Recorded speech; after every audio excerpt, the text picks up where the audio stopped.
Welcome all to tonight's shiur, Motzei Shabbos, Parshas Boy.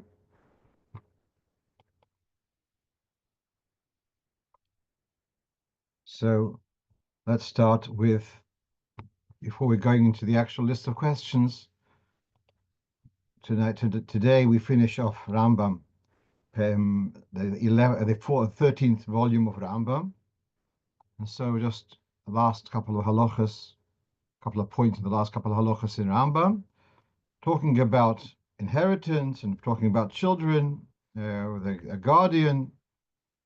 Ein poiskin aleihem tzedakah, afil al pidyon shvuyim. One does not impose a tax of tzedakah, even if it is to redeem captives. Because these mitzvahs have no limit. I believe I was present at the Farbrengen when the Rebbe spoke about this. When the Rebbe launched the cycle of learning Rambam on a daily basis, so every public occasion, he would also include addressing something from the Rambam of the day and drawing some message from that. So the Rebbe picks up on this. Why is it that whereas the guardian would buy a lulav and esrei, for example, for the orphans from the estate, but he's not to give tzedakah on their behalf? Why is tzedakah different to other mitzvahs? The Rebbe has this original explanation to say that children, they don't know any limits. And if they see that someone is hungry, they say, why stop here? Why stop by a tenth, a maisa? Why stop by chomesh? The person is desperate. They won't know how to have limits on how much they should be giving. And that's the reason why there's no mitzvah to impose on them tzedakah, because they won't be able to handle it in a responsible way. So that's about the Ein Lehen Kitzvah. And then the Rambam finishes off, even though Apatrupus, then he says, the Apatrupus does not, if he's been appointed by Bezdin, etc., he does not have to give an account, but he has to be honest to himself. The dactic or his zoher, he has to be very careful and cautious, because there's the father, they are orphans, but they have a father, which is Hashem. The Aravis is one of the names of the heavens. We'll come to that in a moment. Hashem is the father, is the Roichev Arav, he rides the heavens. Shenemar, as it says a posuk, Soilu lo Roichev Aravis. In the same context, it calls Hashem Roichev Aravis, and he's the father of the Yisraelim. So also in the Sikha, the Rebbe addresses this, the Roichev Aravis. And just to fill you in, there's a sefer called Yain Malchus, and that is taking all the sichas which the Rebbe said from when they launched Limud Rambam as a cycle, all the sichas that the Rebbe said about the Rambam, and originally it was 2 thin volumes. The later edition is 3 very nice volumes, larger size. So Yain Malchus, so this, you can look up the sikha over there. So Roichev Aravos. So in the Gemara Chagiga, it talks about 7 heavens, and the lowest of them is the Aravos. And the Gemara Chagiga goes into detail what is in each of those heavens. So in the heaven called Aravos, so it says that in that heaven there's Tzedek or Mishpat or Tzedakah, and the Tal Lahachyo is Boyes HaMeisim. So that's how the Rebbe connects it, why Dafka that heaven's got to do with Aravis. Now I want to just, I know I've said this before on this shiur, but I'm going to tell it to you in any case. There is a famous vort which says, why do you beat the Arava on the 7th day of Sukkot? And the answer is because it's been in the good company of the Esrig and the Lulav and the Hados, and it still remained in Arava, so he deserves to be beaten. Now, the source of that is a joke book. It's a joke book printed in Hebrew 150 years ago, but it's a joke book. It's not to be taken seriously. And I would say you can only use that policy if you're afterwards going to take the arova and put him on top of the Aron Kodesh. So in the same language. But one more thing which I want to say is that talking about arovas, there's a sikh of the Rebbe why the estrich, if it doesn't have the qualities of Priyetz Hodor, is not valid. And if the lulav is not kapois, not kofos, not clasped, it's not valid. If the hados is not meshulosh, and after it's ovis, it's not valid. But the arve nachal, if it doesn't grow by a river, it's still valid. So why is the arve nachal quality not imperative, whereas the other qualities are imperative? And the Rebbe's simple answer is the mile of the esrog, Talmud Chochem, and Bal Mitzvahs. It's not enough to say, oh, I could be a Talmud Chochem, and my father was, it's in my blood. You have to do it yourself, yeah? And the same with the lulav. The same thing with the aro and the hodos. To say equality is mitzvahs. It's not enough to say I could do mitzvahs. I would love to do mitzvahs. You have to have them b'poil. The arova has got no claim to fame. He's saying, "I'm garnished. I'm very simple." Okay. So then, since the arova has no claim, therefore it's enough that it is min arova. It doesn't have to have b'poil the qualities of arve nachal. It doesn't need to have it b'poil. That's the Rebbe's explanation. Right. I'm just going to see here. Someone has made some scribble on the screen, and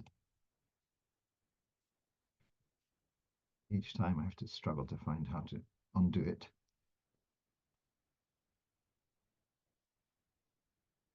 Sorry about that. Please refrain from scribbling on the screen.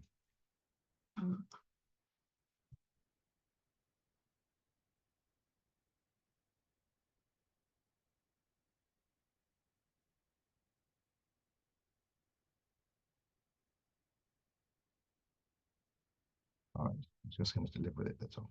Okay, we'll move on. So now going into the first of the questions. So here we have a question about the, here we are. Sorry, deal within Avisha Das. Yeah. Okay. So we have the psukim which are added at the end of Shmone Esrei before Yuri Lerotzen.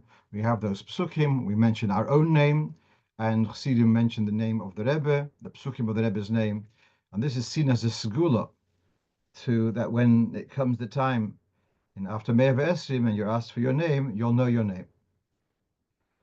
So in the back of the Sidurim, in some Sidurim, and also in the Americas, in the Kahos Siddur, the annotated Siddur, there's a list of psukim. So a teacher asked me, how rigid is that list? Is it okay if I substitute a different pasuk, which might be simpler for the children? So Bichlal, this whole minig of the pasuk, the end of the name, is mentioned in the Sefer Kav HaYoshor. Now, not in all editions of Kav HaYoshor, it's in the early editions.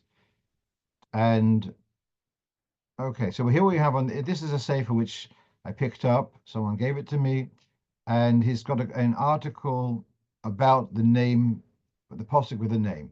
He quotes a sefer printed in Amsterdam in Tof Nun. That's about 300 and something years ago, 330 years ago. A sefer called Ben Sion is the earliest source for this minhag. So he says, you can see there, Yoel, Yosil, Rachmiel, Yechiel. He's got one pasuk, and for Yisrael there's a different pasuk. And the same thing for Avram, Eliokim, and Ephraim has got different psukim. And for Yehuda, he's got one pasuk. Yehuda and Yeshua Yerim got different pasuk. And Yoin has another pasuk. And for Menachem and Meshullam, he's got separate psukim. For Akiva and Azariah, he's got separate psukim. So it seems to be there's something more to it, that there's a kavona dafka these psukim. So that seems enough for this point. For the moment, that there seems to be a diuk of dafka those psukim. Let's move on. I think we want, but just before we go further, I think we want to have a discussion about when you have, my father, Shalom, his name was Shalom Dov Ber. So do you say a separate pasuk for Ber? And looking over here, it seems that in the Sefer that you don't say a pasuk for the Yiddish translation. So if you have someone called Tzvi Hirsch, you'll say a posuk for Tzvi. You wouldn't say a separate posuk for Hirsch, even though when they're called up to the Torah, you call them Tzvi Hirsch. Okay, let's move on. So here's a question. One of the shluchim here asked about playing ball on Shabbos. So this is discussed in Alter Rebbe's Shulchan Aruch in two places. In Siman Shin Lamed Ches, talks about not playing with nuts and apples on the floor, because you might come to level the ground in order to be able to roll your nuts comfortably. Then he says, to play with the ball, look up in Siman Shin Ches. Now, Siman Shin Ches, famously, the Alter Rebbe brings Osul Lischek Bekado b'Shabbos v'Yom Tov. First opinion says you're not allowed to play ball because it's not a keli. V'yesh metalte matirin l'taltechem be'rishus harab. Now those are matir. So it's helpful to know when the Alter Rebbe gives two opinions. Who are those two opinions? So above this quote from the Alter Rebbe, which starts with Pei Gimel, that's Siman Shin Ches, and then Muksa, we've got the Mechaber. Beis Chabad writes, "Also lischik b'Shabbos v'Yom Tov b'Kado." You're not allowed to play the ball on Shabbos and Yom Tov. He sees it as muksa. We're not dealing with leveling the floor. Then v'yesh matirin, the Ramo says, v'yesh matirin v'nogo l'hokel. And what's the machlokas here? The machlokas is a tool means you can use. It's an implement to carry out a task. So a spoon is to get the soup from the bowl into my mouth. A screwdriver is to get a screw into the wall, etc. A paintbrush is to take paint and get onto the canvas, whatever. So these are tools which are used to implement to carry out a skill. A ball is not a tool to carry out a task. It's an object of entertainment. It's not a tool to do anything else. And that's why, according to the Rabbi Yosef Karo and Rishonim, they see a ball as being muksa. The second opinion says an object of entertainment is also not muksa. So according to the Rabbi Yosef Karo and according to Rabbi Ovadia Yosef, who follows the Mechaber, a doll is also muksa because it's also an object of entertainment. It's not a tool to carry out anything. For Ashkenazim, that's not a problem. And so it's not, we see an object of entertainment. Also, I might put object of entertainment might not be the right term, but at any rate, we don't see that as muksa per se. Comes back to the question, what happens about leveling the chashash? You might come to level the ground. So my response to this was that Bepashtus, this is talking about, I remember 50 plus years ago going to Springfield Park, and there were these old gentlemen who had these large bowls on a lawn, and they were wearing special big day kahuna for the afternoon, and they would roll these balls along the lawn. Don't ask me any more details about this game. It didn't look very exciting. But for such a game, you need to have a level lawn. So the Shema Yashvegumos. I have never seen kids pull out a spade in the middle of a game of soccer to level the ground. It says my level married. Sorry for the pun. It doesn't disturb the game, and therefore I don't see a problem of Shema Yashvegumos. Question is whether it's muksa. Then there's another thing. And that it says it's brought down there was a city which was destroyed in the times of the Mishnah. It was destroyed, and the reason was because they were playing ball on Shabbos. So obviously, ball play is not a recommended activity for Shabbos afternoon, chas v'sholem. For adults, definitely not. The question is when you have kids, Shabbos, whatever, and they're playing with a ball, is the madrich allowed to engage with them to some degree? Is allowed to pick up the ball? Is allowed to pick up the ball. If it's necessary, he could perhaps join if he feels it's necessary. Se passt nicht. That's a cheshbon of frumkeit. But mitzad hadin, it's not muksa. That's the point which I wanted to bring out. Not muksa, and I don't think there's a problem with Hashem Yashvik Gomes. Someone is asking, is there a point of saying psukim for other people, e.g. children, and why would we say the Rebbe's? So, as far as I know, it's not a minute to say the psukim for children, only what Chassidim do say for the Rebbe's, and that's even documented in the Sichos of the Frierdiker Rebbe about the Ahavadikya Harachmon, and also about the psukim. In the recently published Siddur, you'll be able to find at the end of Ashachris, where it comes to that is mentioned, you'll see the source where it is. And this, if I said the reason why you need the psukim is so that when it comes the time and they'll ask you your name and you want to be able to remember your name, so the psukim are a school that you should remember your name. And by Chassidim, when it comes to that moment, we tell the people, the man and the Rebbe, say the Rebbe should be by there to support them in their Dino Mishpat, in Elam Ha'emes. And therefore, for sure, you want the Rebbe to be there. So you have the Rebbe's name. Apart from that, no. Saying brachas for the psukim for children, that's not. Someone's asking for Mendel, do we have a posuk? We do.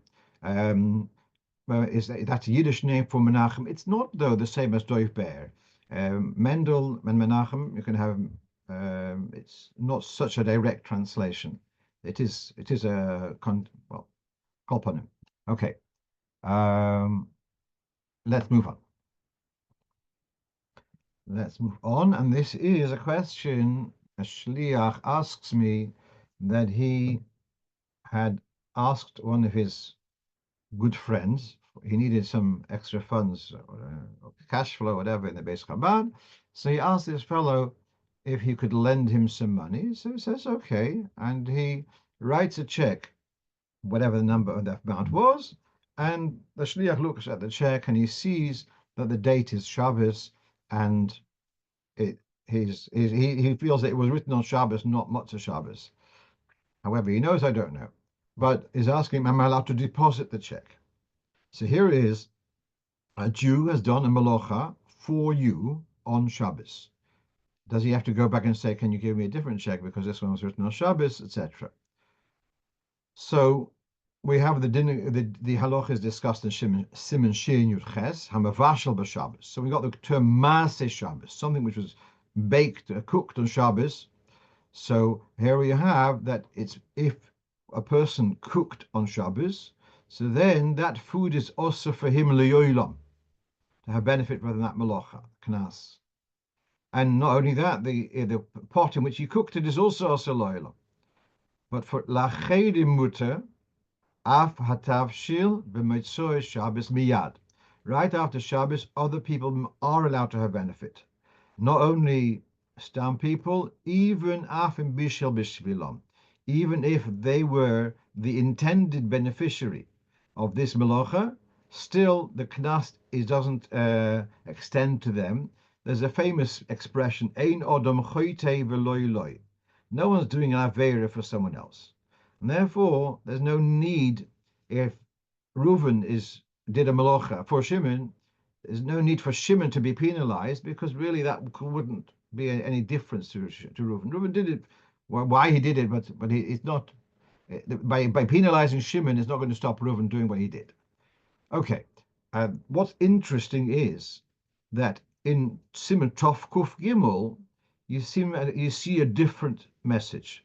There it says, in Bishel Tzorech HaChol, if in the middle of Yom Tov, you baked a cake for a week later. No, not allowed to, yeah? So it's a violated this Rabbanon. Not allowed to be Mavashel on Yom Tov. You're not allowed to do preparation on Yom Tov for a weekday. So then he says, so if I baked a cake on Yom Tov, so my family are not allowed to have the cake. So here you say the beneficiaries are allowed to have the food after Shabbos. And here you say the beneficiaries are not allowed to have the food after Yom Tov. So it's an old question, and the simple answer is that there's a difference between Shabbos and Yom Tov. Where Shabbos, we're talking about Isra min HaTorah, and therefore, perhaps because of its Isra min HaTorah, there's no need to penalize, because the fact that it's Isra min HaTorah is enough of a deterrent. And whereas in Yom Tov, because we're talking about Isra Rabbanon, because really you could have eaten it of Yom Tov, there was Isra Rabbanon, therefore there was a need more to put in place a deterrent. Okay, let's see a couple of the chats. It's very busy today. Um, Rabbi Yamin is writing here. I've seen that you can use a posuk that contains the name itself. Yes. So yes. So emotional if a person's yeah, that's true. And some there are psukim which the actual name, even if it's his name is Sholem, so he'll use a posuk which has the word Sholem, even though it doesn't mean Sholem as a person. On still that's okay. If you want to read a whole list of things, so you have there's a sefer called Ziv HaShemos from the late Rebbe Zusha Wilhelm, all about Shemos, and he has a whole chapter on this. And there are other sources. I'm just sharing with you the one nakuda here of whether we should stick to those psukim or is any pasuk okay. Um, let's move on. So this is a question from a young man who is very much into research on tefillah.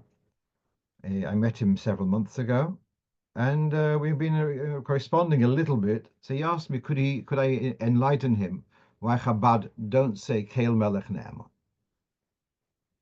So the history here is we have the idea that in Shema there are 243 words, and in order to have a protection for your Machevorim to your 248 limbs, so there's idea of adding another 3 words to the Shema. And so in your typical Ashkenaz Siddur, we'll have Hamaspal B'Yochid will say the words Keil Melech Ne'eman to make up before saying the Shema. Hamech B'Am Yisrael B'Avo Keil Melech Ne'eman Shema Yisrael. And she's asking why don't we have it in our Siddur? Okay. So and it is mentioned in the Alter Rebbe's Shulchan Aruch. So here we have at the bottom of your screen, we have from the Alter Rebbe's Siddur. This is not on the spot by Shema. At the end of Hilchos Tefillin, which is the beginning of the Siddur, like before Matoivu, there at the end he has this paragraph. The Krishma, yeah, there are 245 words, and missing 3. Therefore the Chazan repeats Hashem Elokechem Emes, and then he throws in this. Hayochid HaMispal Le'atzmoi should repeat the 3 words, Ani Hashem Elokechem. So although in Shulchan Aruch he does mention the Keil Melech Ne'eman, and it's even in the Tikkunei Zohar, but in the Siddur he leaves it out. Bichlal, a policy of the Alter Rebbe in the Siddur, was very, very concerned about Brochel of Atolo and Hefsek. So that's why we don't say V'Shamru and Baruch Hashem Le'Yolam. That's because of the sensitivity about could be a union of a suffix and therefore a shasha, something on a hefsek, etc. So I'd like to go a little bit more on this Keil Melech Ne'eman. So as I said, it doesn't have a source in Tikkunei Zohar, which is a source, yeah. Now, but look at the Lashon of the Tikkunei Zohar for starters. This is on the screen. You have the Tikkunei Zohar. It's in Tikkun Yud. Malchusa Ishtel Kailav Tavasato, V'i Klila Medal Parshi on the Krishma, 4 parshas of Shema, and that's counting Shema and Baruch Shem as 1 parsha, and then they have the other 3. The Inu Ramach Tevin, Im Keil Melech Ne'eman. Uvegin de Lo Yavdun Hafsoka. In order to avoid a Hafsoka, Tekinu Lemed Ashlicha de Tziburo, Hashem Elokechem Emes. So we have the Chazan repeats the 3 words Hashem Elokechem Emes to avoid the hefsek. So already the Tikkun Zohar is concerned that the Keil Melech Ne'eman is a hefsek. So instead, Hashem Elokechem Emes. Now, if you see here, there was also a source about this whole idea of the 248 words, also Medrash Hanelam in Zohar Chodesh. So that's what you have. In the next, we're going to go back. We've got here in Zohar Chodesh. This is what he's referring to. So there's Rabbi Nohirai talks about there being 248 words in the Shema, and then he tells a story that earlier on he was walking with him alone, and then there was a child who asked, "Could I join in with you?" And he said, "Yeah." Adohochi, then this child says, he was exhausted from the journey, he's sitting along with this Reb Nahiroi and his colleagues, and the child who hears this, you say, is 245, 8 words. Kom al ragloi, the child stood up and he says, but in Krishma there's only 245 words. So Rabbi Chia says to the child, Tivni, sit, take a seat, it's okay. And then he says, mein Kind, did you hear anything about this? You're challenging. So he says, the child says, Kach shamaiti mi abba. It doesn't, the Mefarish on the Zohar does not say who this child was. Obviously, he was a very special child. So the child says, Kach shamaiti mi abba. Then in Krishma there are 248 words, missing 3. And the Chazan Sarika repeats the words Hashem Elokechem Emes. And then this is a bit further on, one who says Shema without the tzibur. So then you're missing the 3 words. What's the Eitzah? The Tes Vov Vovin, the 15 Vovs of Emes V'Yatziv, which the Alter Rebbe also brings in Shulchan Aruch. V'im kol zeh, despite this, hoya koyra alav abo me'uvas la yuchal liskoin.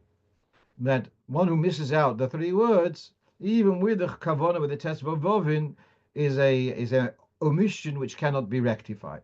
So we see here that Tikkun Ezer does not mention the Keil Melech and Naaman, only the 3 words of Hashem Lekechem Emes, or the 15 Vovs of Emes V'Yatz. So these are the 2 different sources. Now, to explain a little bit more what's going on here, what's the problem? Now, the problem here is with saying Keil Melech and Naaman. A Keil Melech and Naaman is a Rosh Tevis Omein. That's written in the Gemara. Keil Melech and Naaman is the abbreviation. Aleph Mem Nun is Omein. Now, do you say Omein al birchas atzmoi?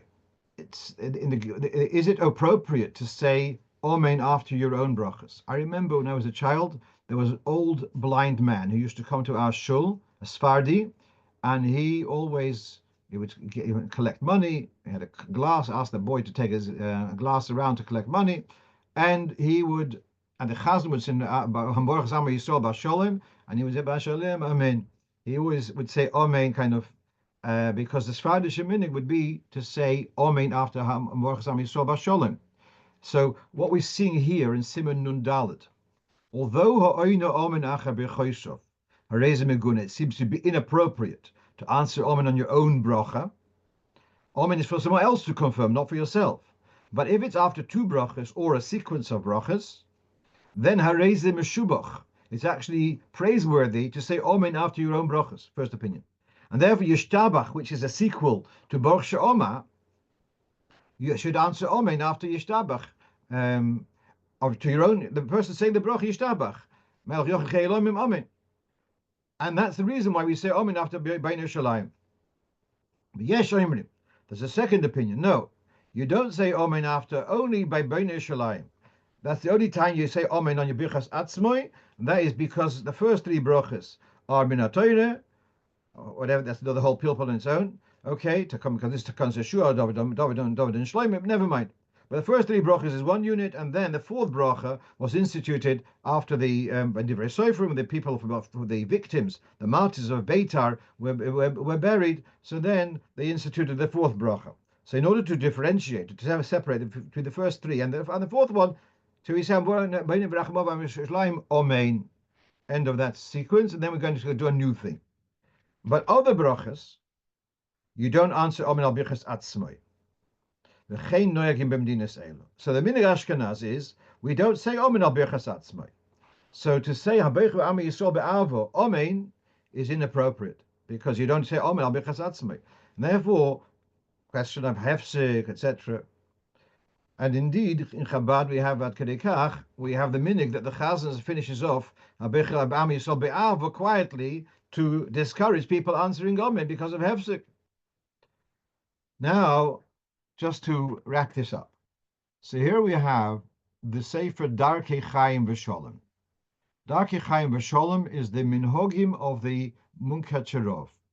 And he had a Gabe, who was a big Talmud Chochem, and so I'm not sure whether this note is from the Munkacherov himself or from the Gabe.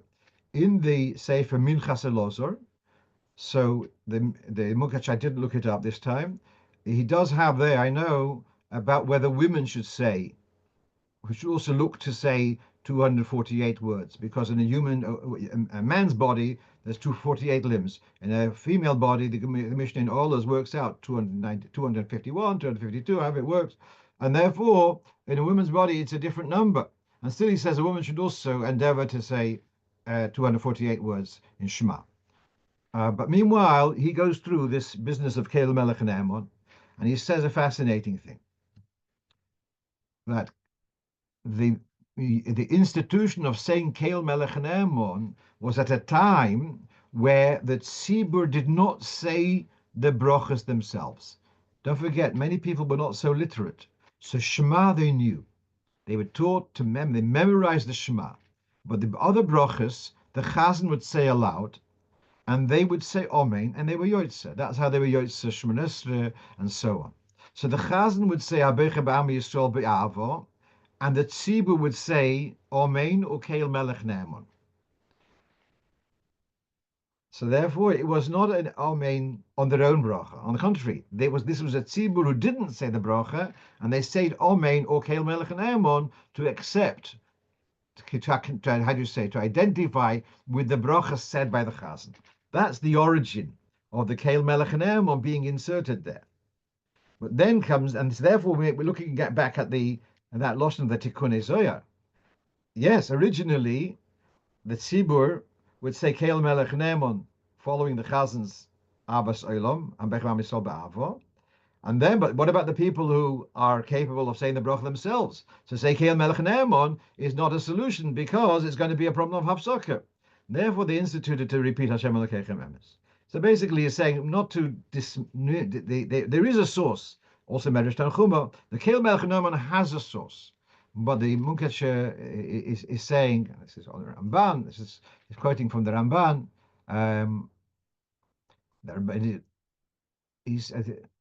So that this is in earlier times, the Kel Melech Naaman was a tzibur who were not literate, and therefore they said Kel Melech Naaman. But nowadays, when people are saying the bracha themselves, then you have a problem of hefsek, you have a problem of oina al bichas atzmoi, and therefore we don't go for the Kel Melech Naaman response, or in addition, instead we have the other eitzah which we saw, and the Alter Rebbe says, you repeat not the Hashem Elokeichem Emes, but actually to repeat the words Ani Hashem Elokeichem, which makes more sense in a sense, because the word Emes is not really part of the Shema.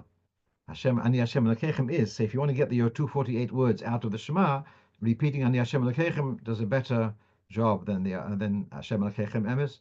If you want to read more about it, this is a pitch for the Sforim which were published, the Sidurim which were published recently. A lot of discussion about it over there. Okay, let's move on. So following on from our discussion about whipped cream coming out of an aerosol being a problem of Nolad, so one of our younger listeners asked me, and he sent me kindly this picture of a soda stream. Is it an issue of releasing the gas into water to make it into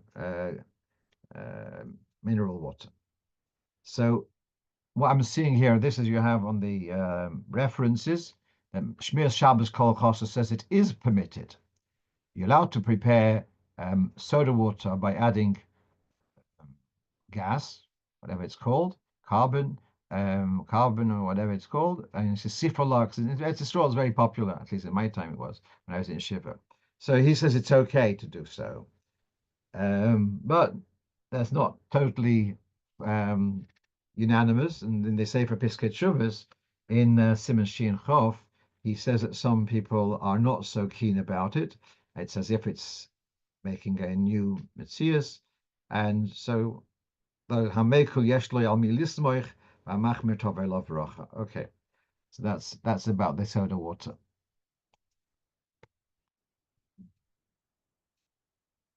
Someone's asking about the cheque. So I said he's allowed to deposit the cheque after Shabbos. Right. Can't deal with so much information now.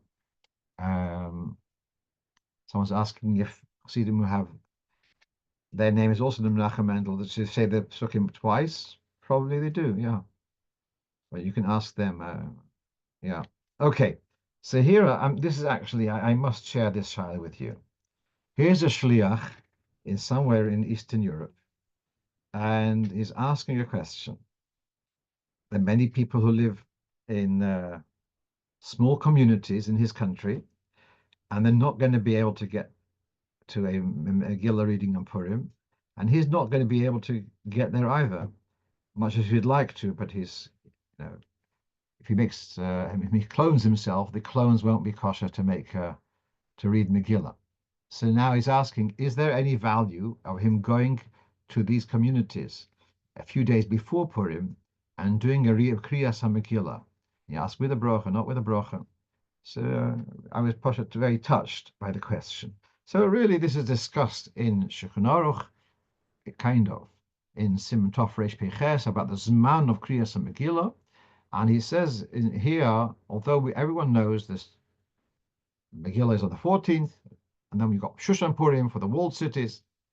But then a person who's traveling, and in the times of the Gemara, you had the small Mishnah talks about the small cities. They could read the Megillah a couple of days before, and so here this is brought in Shulchan Aruch.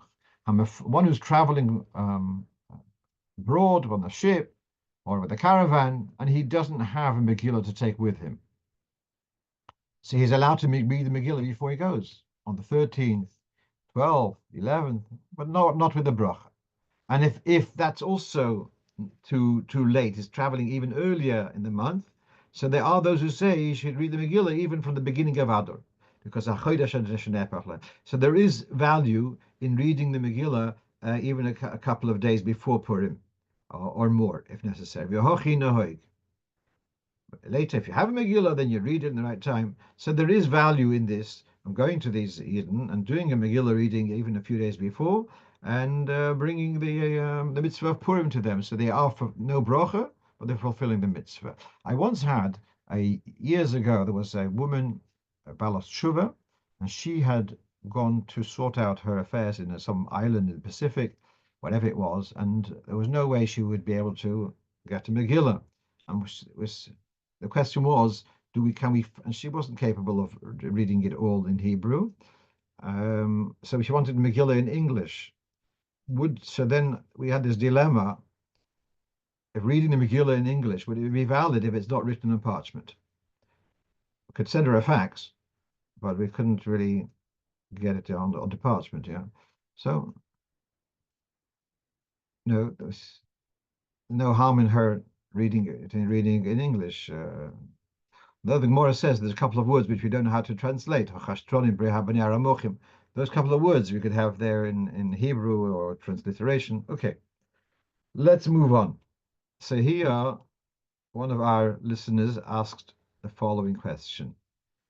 If someone has eaten fleischiks for a meaty supper, and then saw a tasty piece of mazonas, tasty bun, and made a bracha, is about to eat it, and they said, "Oh, it's milchik." So now what do you do now? You just made a bracha, and so now do you kind of drop the bracha and say, sorry, Hashem, or do you have a little bit that the bracha shouldn't be a bracha in vain?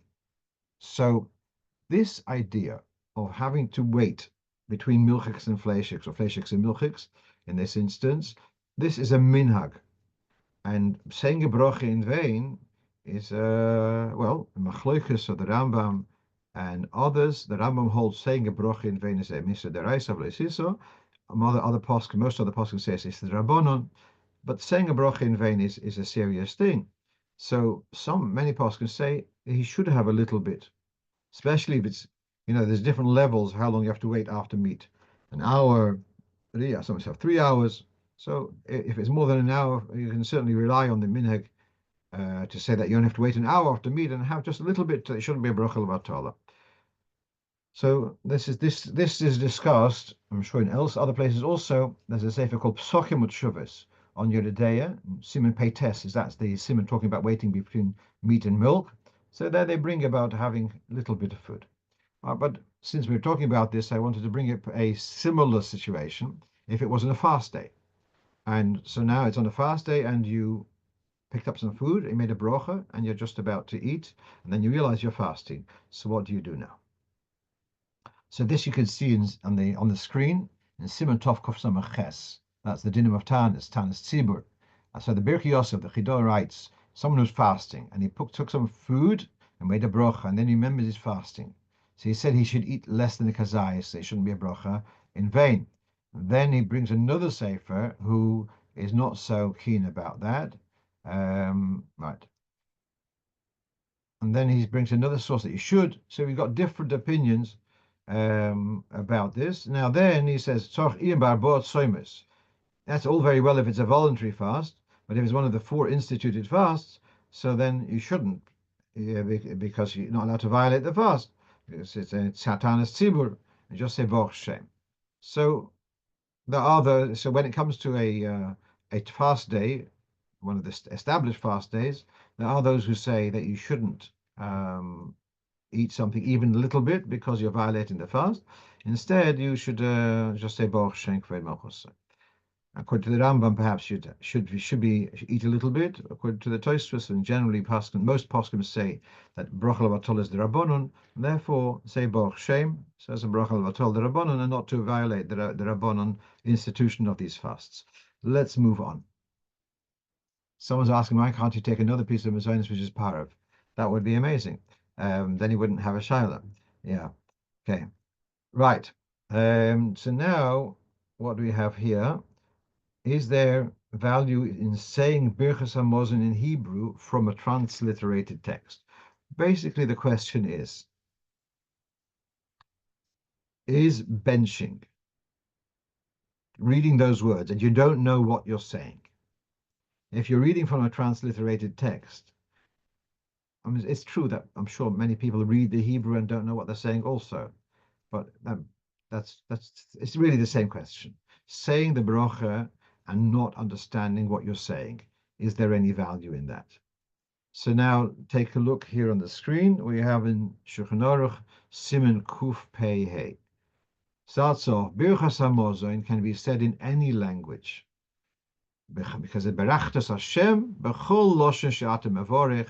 Any language is valid, so long as you understand what you're saying. B'chol loshen she'atem makir. But it's imperative you understand what you're saying.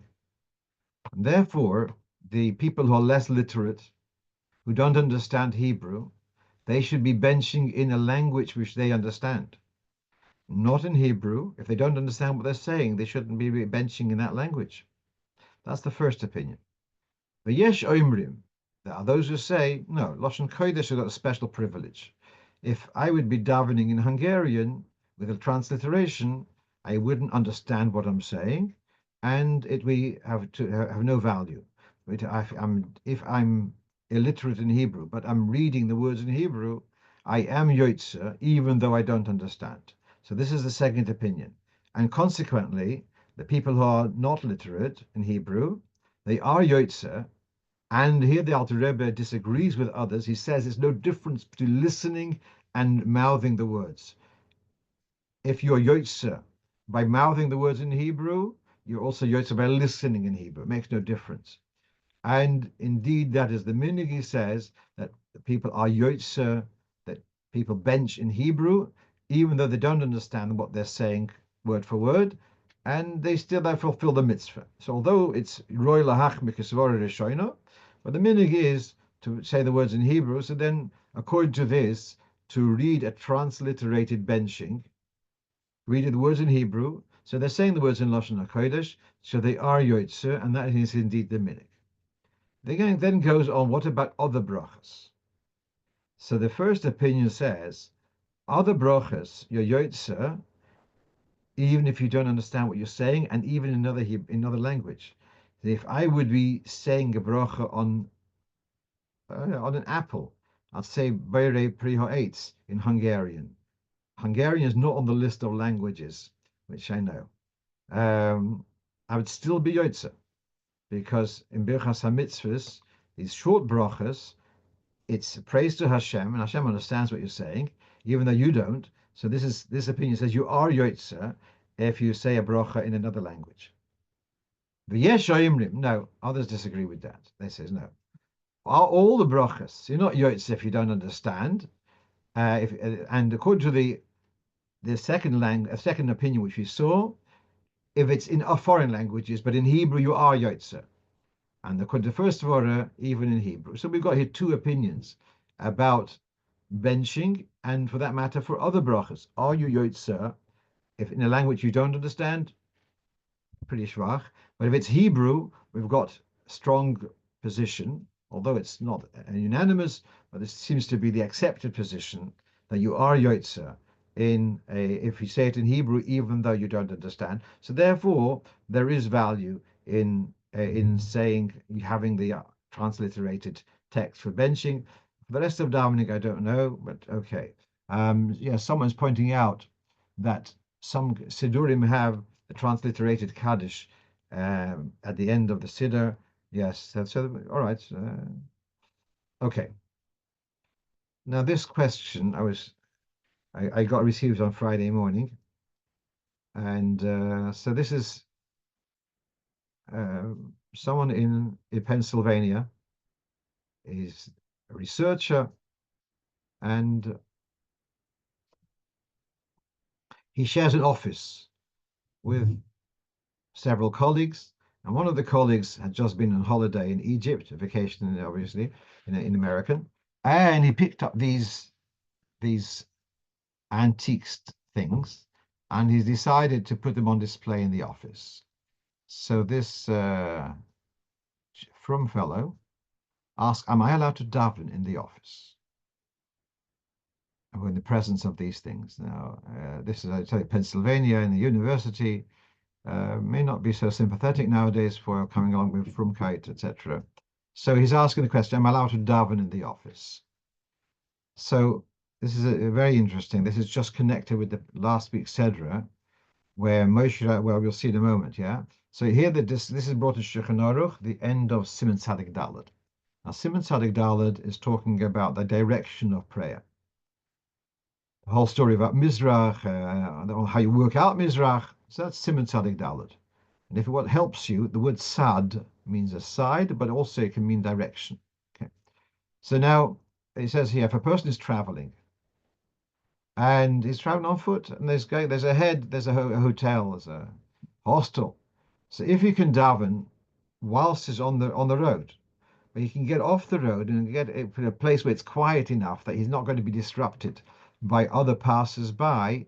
So he's better off to daven at the roadside, where he won't be disturbed, rather than davening in the hostel, which is probably a pub, probably with vodka flowing, etc.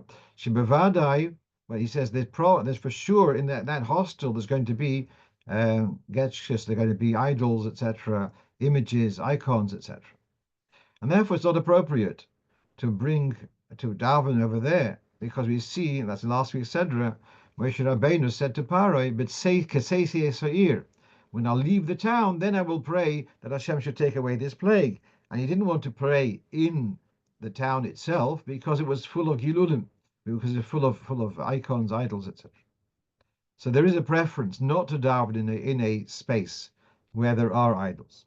But then the Alter Rebbe says, but if he's walking and he cannot find a quiet niche off the road to daven there quietly, then he says, so you find a quiet corner in the hotel. Go to the hotel and find a quiet corner where you would not be disturbed.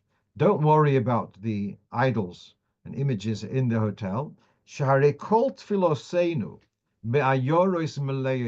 All our prayers are in towns full of gilulim, full of images, etc., of idols. So Moshe Rabbeinu exited the whole city, but we're not going to leave town every time we want to daven.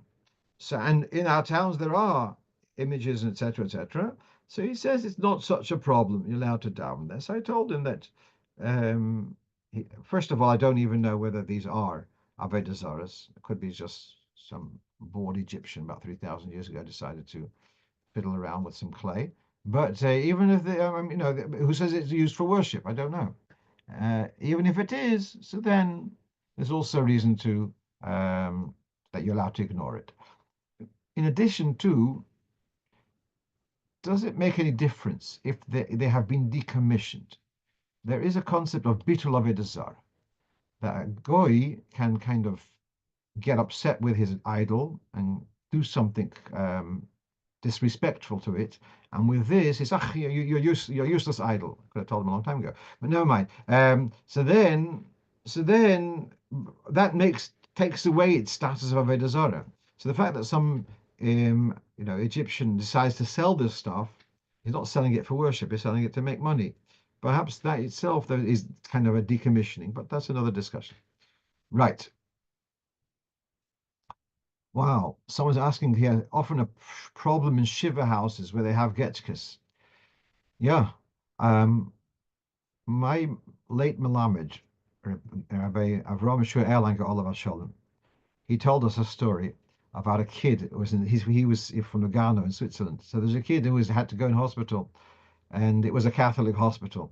And in every room there were, icons. So the nurses came in the morning, and they see that this uh, Mary or whatever is covered with a blanket. So and they were all angry. So he said, I saw her shivering at night, so which was cold. I gave her a blanket. Okay, uh, right.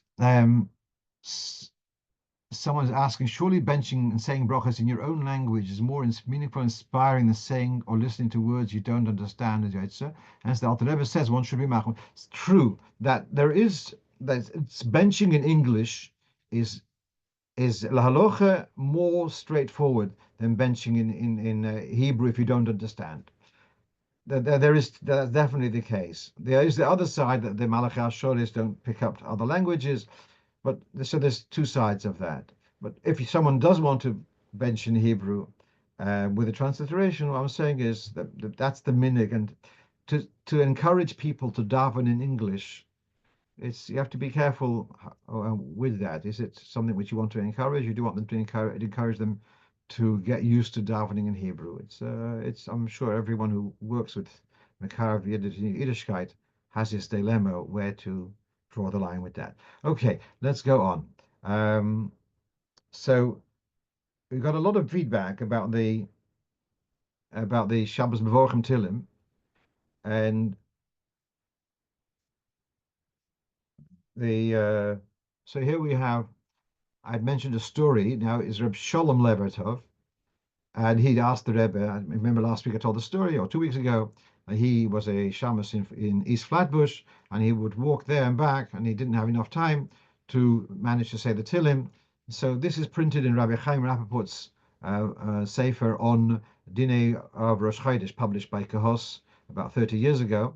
And he asked the Rebbe, and in the note he brings this story, and the Rebbe answered him 3 points. Number one, to say Tilim whilst he's walking the street, the way I mentioned last week, and it doesn't have to be Seder. You can say what he remembers, and later fill in the gaps. The second, the Rebbe said, between the sichos by the Farbrengens, is also during the singing you can also catch up. And then the Rebbe had said to him, Sifan 24 Shah, that the Shabbos has got 24 hours, and that seems to indicate he could say Tilim on the Friday night, which is similar to what I told last week about Rebbetzin Schusterman from Chicago. The Rebbe told her that she can say Tilim at night, and okay, so if you can't manage, and someone has said, what about the obvious? What about Shabbos afternoon? Of course, that was obvious that you can make up in Shabbos afternoon. But we're talking about those who can't make Shabbos afternoon is not enough. So these were the various eitzes. Now about Kabbalah Shabbos, also another bit of feedback about a man lighting candles and doing melacha afterwards. So Rabbi Kievman from Liverpool sent me the following couple of points. That after the Rebbetzin passed away, so the Rebbe remained Shabbos in his room, and afterwards, after the first year, he was the whole time he was in his room, and he benched licht. So on Erev Yom Kippur, just before Kol Nidre, this is one of the very special moments where the Rebbe would come out wearing his kittel already and his talus over his face, covering his eyes, and he went into the small shul upstairs, and there were about 400 bochrim packed into that room, and the Rebbe would give a bracha with Yavarechecho, etc. And till Tovshin Memches, there had been, well, included, there was a microphone. It was before the Yom Tov had started. But after the Rebbetzin passed away, there was no microphone because the understanding, because the Rebbe had already bench licht in his room, so he didn't want to speak on a microphone. That was one thing.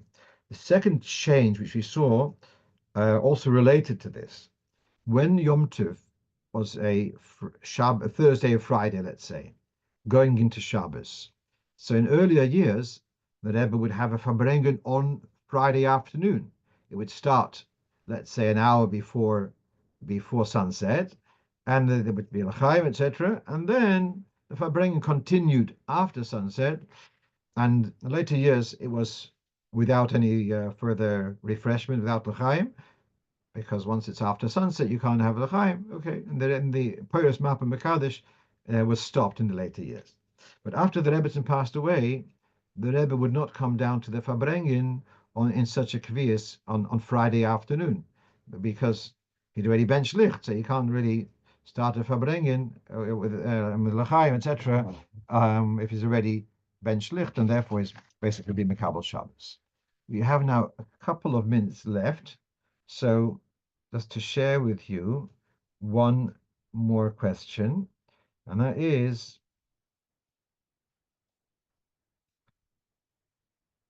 someone